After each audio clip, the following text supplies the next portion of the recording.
السلام علیکم ورحمۃ اللہ وبرکاتہ۔ میرے محترم ناظرین، اس وقت ہم ایران کے مشہور قدیم تاریخی شہر مشہد میں موجود ہیں۔ یہاں پر اس وقت پیچھے آپ کو ایک عمارت دکھائی دے رہی ہے۔ یہ پرانی طرز تعمیر، یہ ہارون الرشید بادشاہ کے زمانے میں تعمیر کی گئی تھی، انہوں نے تعمیر کی گئی اور یہ بطور خانقاہ تعمیر کی گئی۔ اس میں عبادت کے لیے وہ آتے تھے اور اس میں عبادت کرتے تھے۔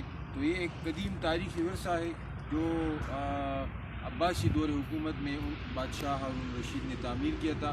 یہاں بھی خوبصورت پارک بھی تعمیر کیا گیا ہے اس کے آس پاس، اور اس تعمیر کو ابھی تک اپنی اصلی حالت میں رکھا گیا ہے اور لوگ یہاں آتے ہیں اور اس تاریخی ورثے کو دیکھتے ہیں، ان کا نظارہ کرتے ہیں اور ان ادوار میں جن میں یہ کام ہوا تھا اس کو سراہتے ہیں۔ تو یہ ہارون الرشید بادشاہ کی تعمیر کردہ وہ جگہ ہے۔